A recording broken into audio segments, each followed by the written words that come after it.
Okay, this is my first Air Force vlog. I feel extremely weird talking into a camera with nobody around, so bear with me, guys.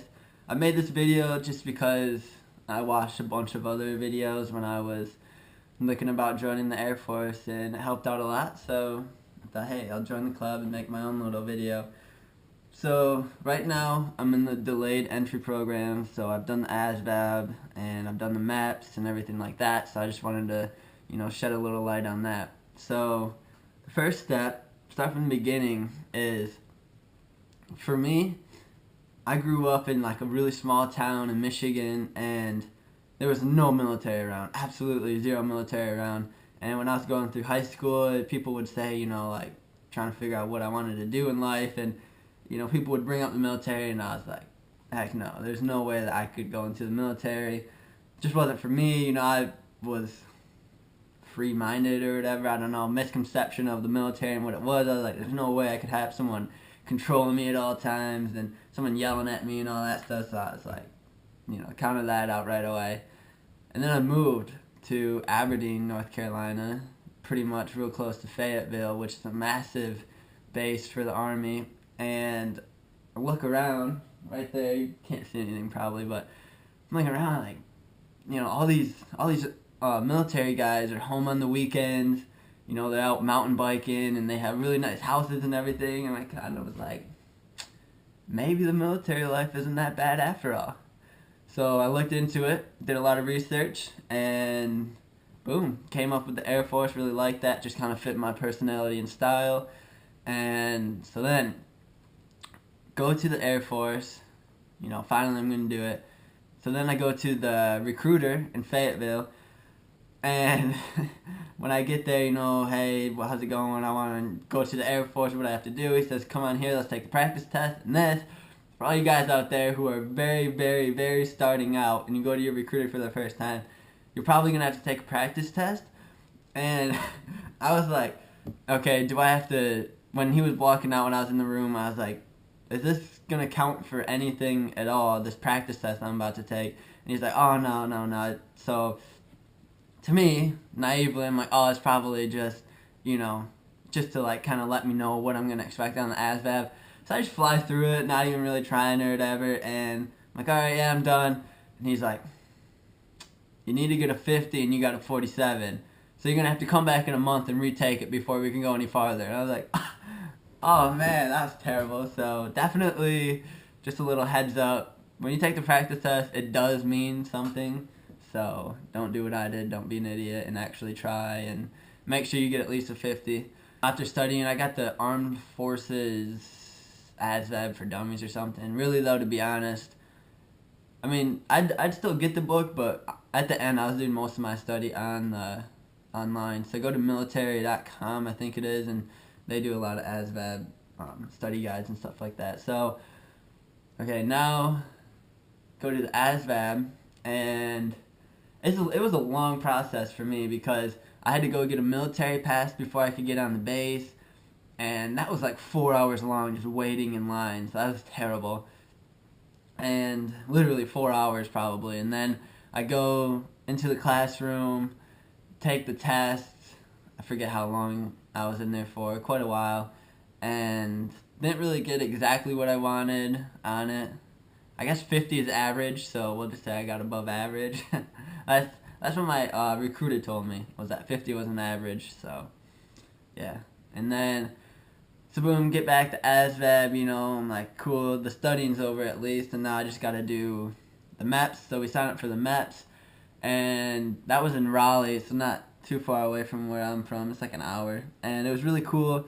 Perks of the military was, starting to show. We got put up in the Hilton. It was super nice. It was a fun time, really cool people there.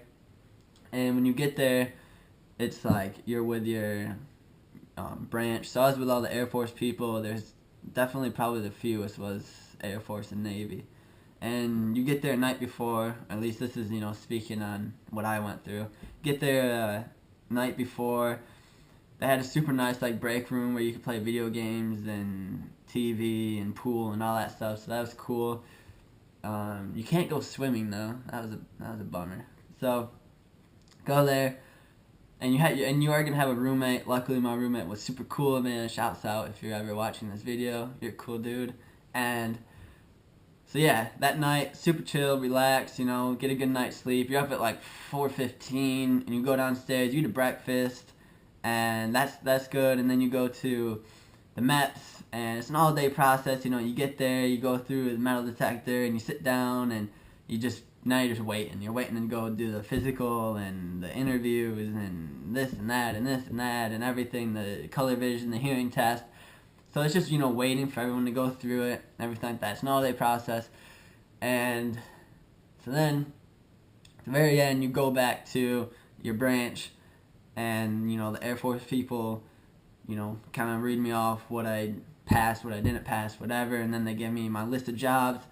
But I had, like, not gonna lie, I had, like, a meltdown because when I went there, or at the very end, I found out I was colorblind and I failed my depth perception. Yeah, I know, it's terrible. So anyways, um, so yeah, after that, I was like, oh man, oh no. After that, the computers were down, so I didn't know what jobs I could get. But I'm freaking out because I wanted, you know, the jobs that I wanted were, they required color vision and depth perception. So I'm freaking out. I'm like, oh my gosh, like I don't know what job I could get.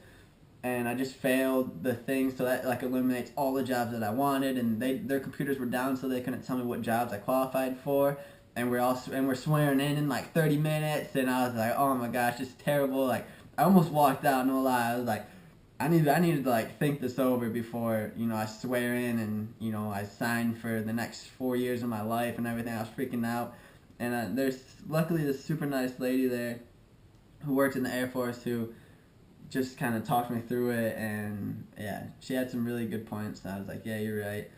So anyways, went through it, sweared in. It's an all-day process. Really cool though, because, you know, it's like kind of the first time you really feel like, you know, you're in the Air Force or Marines, Army, Navy, whatever you go for. So after that, now I'm in the DEP program, come back, get my list of jobs. And my list of jobs was really short because my eyes, I guess, were handicapped. So anyways, it actually kind of worked out pretty cool because all the jobs I qualified for were for medical jobs pretty much, and my recruiter told me that I could only write down one medical job for like my 9 other jobs, and luckily for me, pretty much all I had was medical jobs, so that's the only ones that I could put down. So now they have to give me a medical job, so hey man, blessing in disguise, I guess. And drug test, easy, just piss in a cup, that's easy.